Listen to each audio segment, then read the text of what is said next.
Good morning. आज की इस स्मार्ट क्लास में आप सभी का स्वागत है।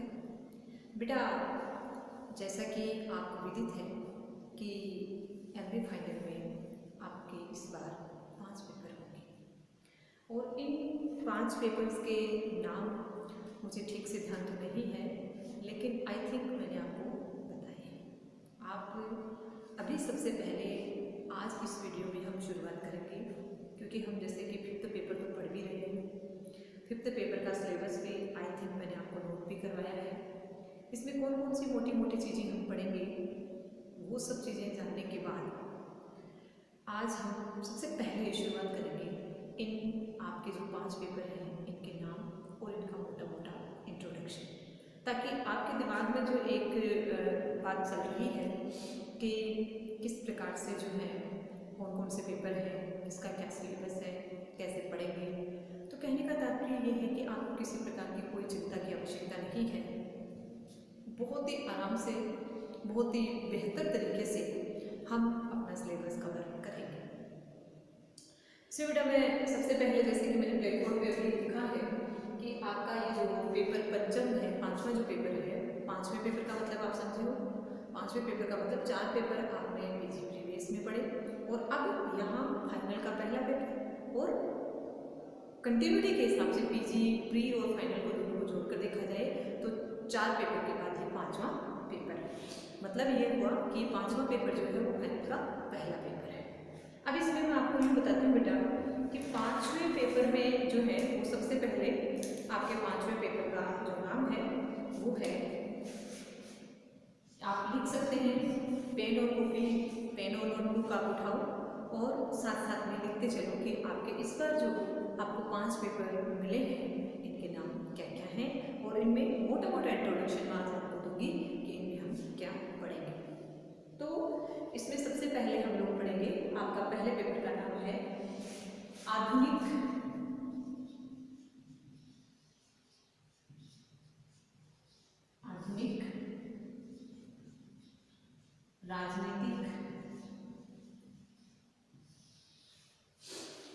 राजनीतिक सिद्धांत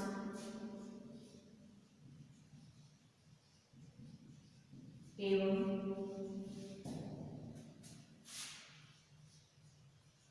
तुलनात्मक राजनीति। तुलनात्मक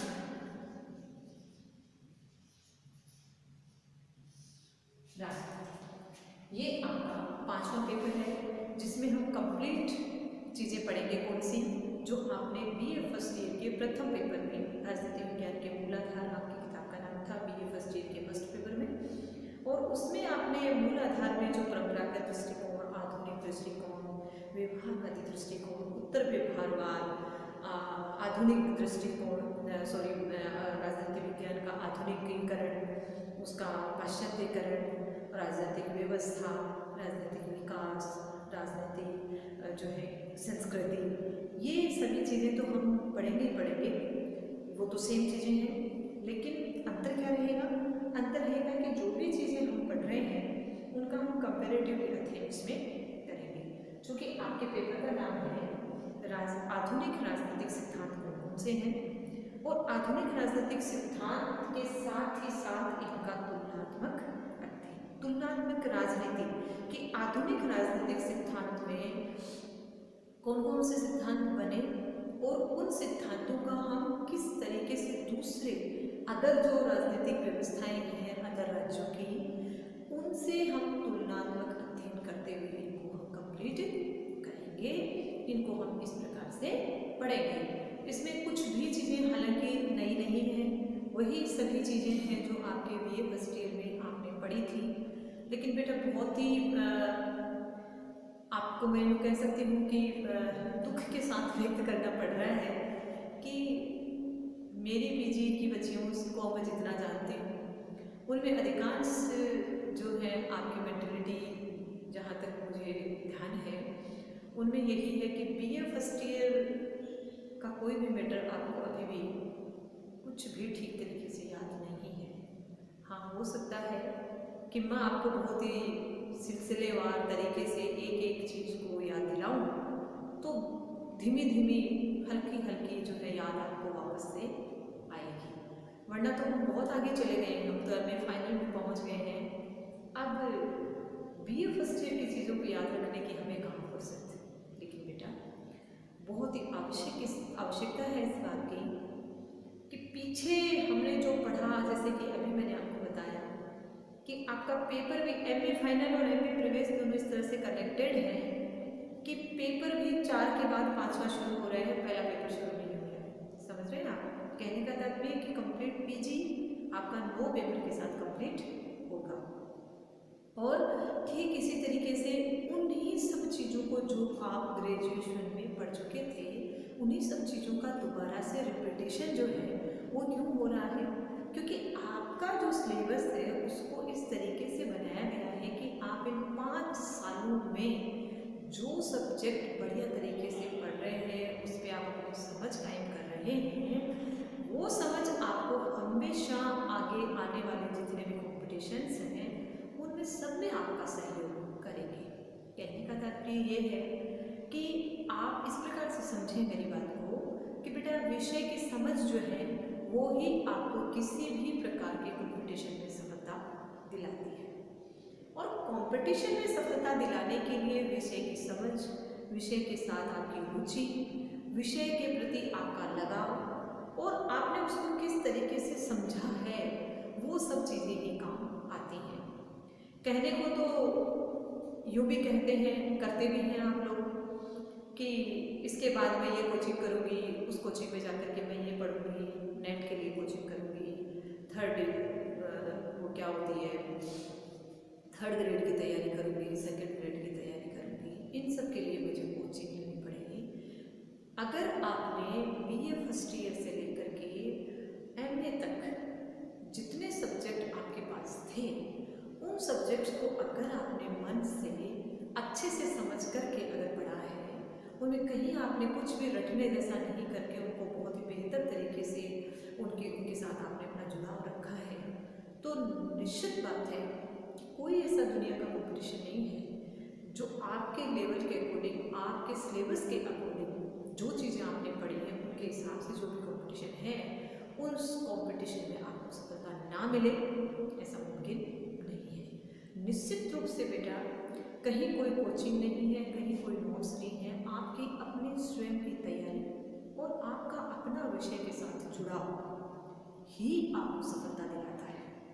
तो इस प्रकार से हम वापस से पॉइंट पर आते हैं, अपने बिंदु पर आते हैं, और बिंदु था कि राजनीति विज्ञान के आधुनिक राजनीतिक विज्ञान के सिद्धांत है उनका तुलनात्मक राजनीति। तो तुलनात्मक राजनीति को हम अदर राज्यों की राजनीति से तुलना करते हुए इसमें हम पढ़ेंगे। इस प्रकार से इसमें वही कंप्लीट चीज़ें जो आप बीए फर्स्ट ईयर में पढ़ चुके थे उनका विस्तार और उनका तुलनात्मक अध्ययन हम थोड़ा सा डिफरेंट तरीके से इसमें करेंगे। इसके अलावा लगभग वही सेम चीज़ें हैं, घबराने की कोई आवश्यकता नहीं है। लेवल आपका हाई हुआ है, आप पीजी फाइनल के बच्चे हो, और पोस्ट ग्रेजुएशन से बड़ी तो कोई डिग्री होती नहीं है। आपने पीजी, आप मास्टर डिग्री में ले रहे हो, इस मतलब आपको आपके इस विषय का अब संपूर्ण ज्ञान प्राप्त होने वाला है। आप इस विषय में अपनी समझ को प्रगाढ़ करने वाले हो। जो लोग सरसरी दृष्टि से, जो सिंपल तरीके से पॉलिटिकल साइंस पढ़ चुके हैं, उनसे अब पीजी लेवल के बच्चे हैं आप, तो आपका लेवल उनसे निश्चित रूप से डिफरेंट और प्रगाढ़ होना ही चाहिए। राजनीति विज्ञान विषय रटने का विषय नहीं है, जो आपको काफ़ी बार क्लास में इस बात का जिक्र भी करती हूँ कि रटने से आप कभी इसमें सफलता प्राप्त नहीं कर पाओगे। करने को आप यूँ भी कह सकते हो कि पॉलिटिकल साइंस में बहुत भीड़ है, बहुत लोग पॉलिटिकल साइंस ऑप्शनल विषय रखते हैं, लेकिन बेटा मैं अपने अनुभव के आधार पर इस बात का दावा कर सकती हूँ कि 70% विद्यार्थी जो राजनीति विज्ञान विषय से एमए करके निकल जाते हैं, उनको राजनीति विज्ञान का आप ये कह सकते हैं कि प्रारंभिक बिंदु भी नहीं पता होता है। कैसे वो पढ़ लेते हैं, कैसे वो पास हो जाते हैं, कैसे उसमें डिग्रियाँ प्राप्त कर लेते हैं, वो सब सत्य है क्योंकि रट करके उन्होंने अपना काम निकाल लिया। हो सकता है कि वो किसी कंपटीशन को भी फाइट कर जाएं, लेकिन मोस्टली सफलता उन्हीं विद्यार्थियों को मिलती है जो इस विषय के साथ अपना पर्सनल इंटरेस्ट रखते हैं, पर्सनल जुड़ाव रखते हैं। जैसे आपको रुचि आपके अपने दोस्तों में होती है, आपको रुचि अपने फेवरेट कार्य को करने में होती है, उतनी ही रुचि अगर आप इस विषय के साथ लें तो निश्चित रूप से ये विषय आपको कहीं धोखा नहीं देगा। और इस बात को भी आप जानती हो, ये भी होप कर सकती हूँ कि आप पीजी फाइनल में पहुँच गए हो तो कोई ना कोई कंपटीशन तो आपने कभी दिया ही होगा। तो उस कंपटीशन में आपने कभी तो जो है उन चीज़ों को देखा होगा, आपने उन चीज़ों को समझा होगा कि अधिकांश चीज़ें संविधान से संबंधित, राष्ट्रपति प्रधानमंत्री के निर्वाचन, मुख्यमंत्री राज्यपाल के निर्वाचन से संबंधित जो है उसमें पूछी जाती है।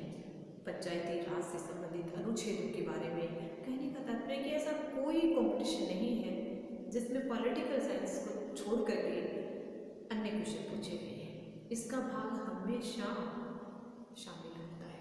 इसलिए इस विषय को आप हल्के में नहीं लेकर के बहुत ही सीरियसली पढ़ें, बहुत ही मन से पढ़ें और इसको ज़्यादा से ज़्यादा समझने का प्रयास करें ताकि ये विषय कभी आपके साथ धोखा नहीं करे। इसको अगर आप जो चीज़ें हम डिस्कस करते हैं वीडियो में आप पढ़ते हो, मुझे सुनते हो, सुनने के बाद आप 10 मिनट अगर एनालिसिस करो कि आपने आज इस वीडियो में क्या सुना और कौन सी महत्वपूर्ण बातें ऐसी बताई गई जो मुझे समझ में आई, उन पे अगर आप स्वयं अपना विचार जोड़ करके उसको समझने का प्रयास करेंगे तो निश्चित रूप से आपको वो चीज़ें कभी भूलने जैसा नहीं होगा, वो सब चीज़ें बिल्कुल आपको स्पष्ट हो जाएंगी। इसके बाद आपका छठा पेपर जो है वो है भारतीय शासन और राजनीति। भारतीय शासन और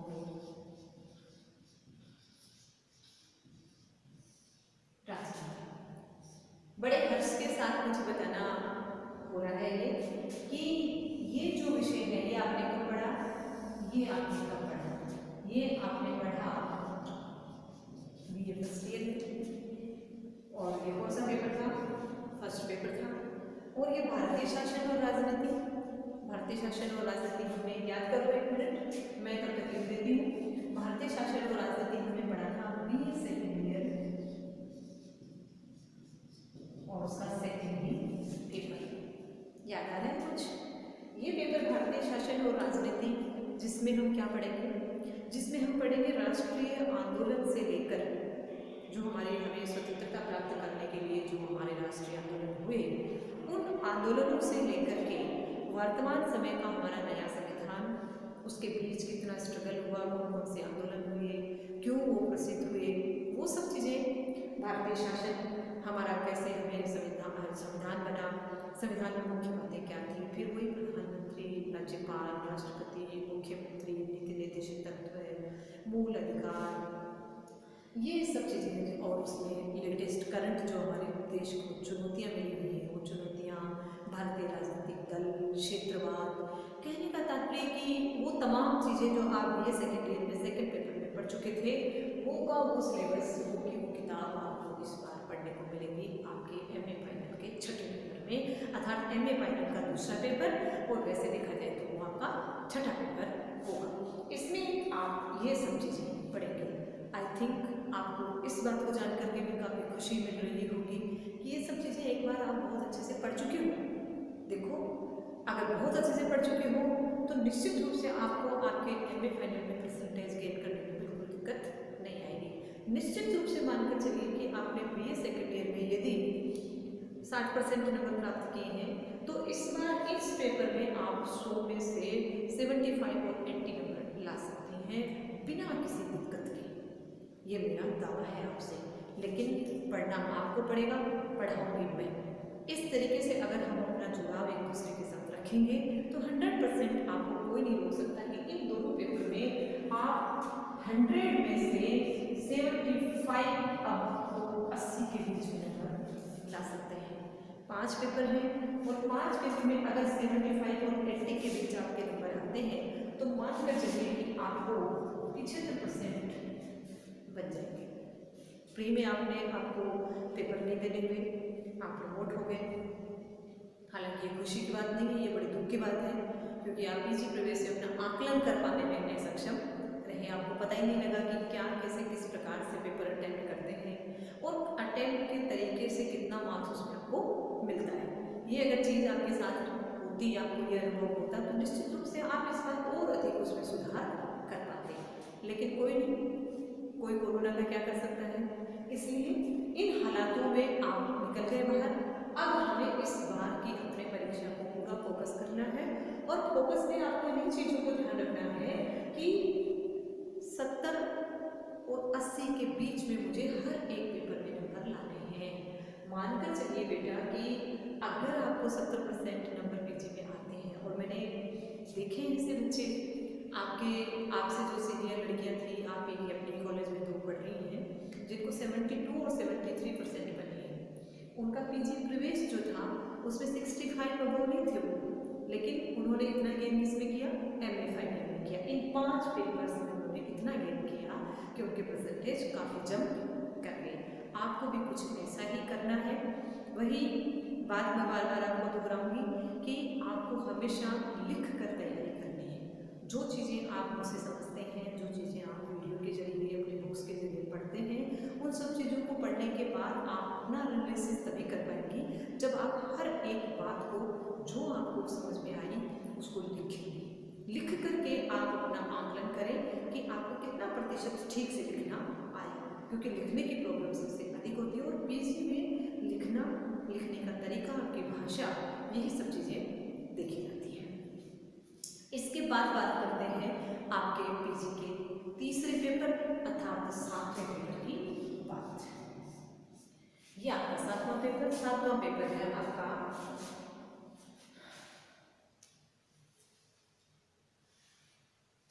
अनुसंधान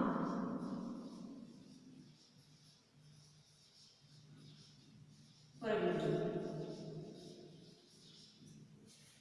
अनुसंधान प्रविधि, इसमें आप जो है बेटा, ये आपके लिए बिल्कुल नया विषय है और ये आज किसी भी सब्जेक्ट से आप पीजी करती हो, भले वो हिस्ट्री हो, हिंदी हो, ज्योग्राफी हो, कोई भी सब्जेक्ट हो, उन सब में अनुसंधान का पेपर निश्चित रूप से होता है। क्योंकि पीजी के विद्यार्थियों को शोध संबंधी कंप्लीट बातें सिखाई जाती हैं और इसके लिए उनको ये पेपर ऑफर हुआ है। ये पेपर सबके लिए कंपल्सरी पेपर ही है तीनों, और ये अनिवार्य पेपर है और इन अनिवार्य पेपर में जो है आप ये चीज़ें निश्चित रूप से पढ़ेंगे। अनुसंधान प्रविधि, मेरी इच्छा थी, हार्दिक इच्छा थी कि ये पेपर मैं आपको क्लास में अपने सामने बिठा करके पढ़ाऊँ। कोई नहीं, हो सकता है समय को जो है कोई नहीं जान पाया है, हो सकता है कि नेक्स्ट कुछ दिनों में ऐसे हालात बने, ऐसा समय आए कि आप ऑफलाइन हमारे पास आकर पढ़ पाएँ। लेकिन अगर नहीं भी पढ़ पाए ऑफलाइन, तो ऑनलाइन में भी मैं पूरी कोशिश करूँगी कि अनुसंधान प्रविधि के पेपर को मैं आपको ठीक तरीके से समझाऊँ। इसके बाद अनुसंधान प्रविधि में होता क्या है, इसमें शोध करने का तरीका, शोध किस बात का, राजनीति विज्ञान के सिद्धांतों का, राजनीति विज्ञान की मूल समस्याओं का। राजनीति विज्ञान के विद्यार्थी जो हैं वो पीजी करने के बाद जब शोध करते हैं और राजनीति विज्ञान विषय के विद्यार्थी राजनीतिक समस्याओं को बारीकी से जान करके जो समस्याएं चल रही हैं उनका हल खोजने के लिए वो प्रैक्टिकल अभ्यास करते हैं। आप यूँ कह सकते हैं कि वो फील्ड में सर्वे करते हैं, लोगों को बाकायदा मिल करके लोगों से जानते हैं, उनका डाटा इकट्ठा करते हैं, आंकड़े इकट्ठे करते हैं और उन आंकड़ों के आधार पर वो समस्याओं का निदान पेश करते हैं। शोध करने वाले विद्यार्थी बहुत मेहनती होते हैं और वो बारीकी से हर एक जटिल समस्या का समाधान निकालते हैं और उन्हीं द्वारा दिए गए जो शोध में जो उन्होंने सिद्धांत बनाए हैं, उन्हीं चीज़ों को राजनीति विज्ञान जो है अपने सिलेबस में काउंट करता है, उनको शामिल करता है और राजनीति विज्ञान प्रोग्रेस करता है। आमंत्रित हैं ऐसे विद्यार्थी जो पीजी के बाद हर एक विषय में शोध का कार्य करते हैं। शोध कार्य से लंबे समय से चली आ रही समस्याएं, उनका सही और उचित उपाय, समाधान और नई चीज़ों की खोज, विषय में क्या और अच्छा हो सकता है, क्या और नई चीज़ जो है इसमें हम ऐड कर सकते हैं, क्या ऐसा हो जिससे बेहतर तरीके से जो है शासन को चलाया जा सके। इन तमाम चीज़ों का शोध जो है वो शोध प्रविधि के अंतर्गत पीजी में आपको ये सब चीज़ें सिखाने का तात्पर्य ये है कि आप इस समय उन सब चीज़ों को सीखें ताकि आगे चल करके आप पीएचडी के लिए, शोध के लिए अपने आप को प्रिपेयर कर सकें। इसके बाद आपको 2 पेपर, 7वां 8वां जो पेपर है वो आपको मिलेगा गांधी राजनीतिक चिंतन। यहाँ देखो इसमें ये है कि गांधी राजनीतिक चिंतन। गांधी राजनीतिक चिंतन ये एक ऑप्शनल विषय है आपका। इसमें अपने यहाँ शेखावटी यूनिवर्सिटी ने हालांकि ऐच्छिक विषयों में बहुत सारे विषय ले रखे हैं, जिसमें से आपको कौन से विषय जो है वो लेने हैं, कौन से विषय जो है आप इसमें पढ़ेंगे, कौन से विषय, वो विषय जो है इसमें आपको मिलेंगे।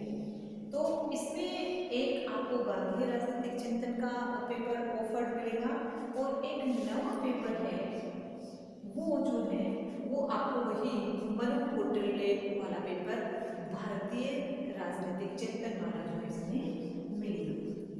भारतीय प्राचीन राजनीतिक चिंतन, इसमें आप वही पुराने जो है वही प्राचीन भारतीय राजनीतिक विचारों को पढ़ेंगे।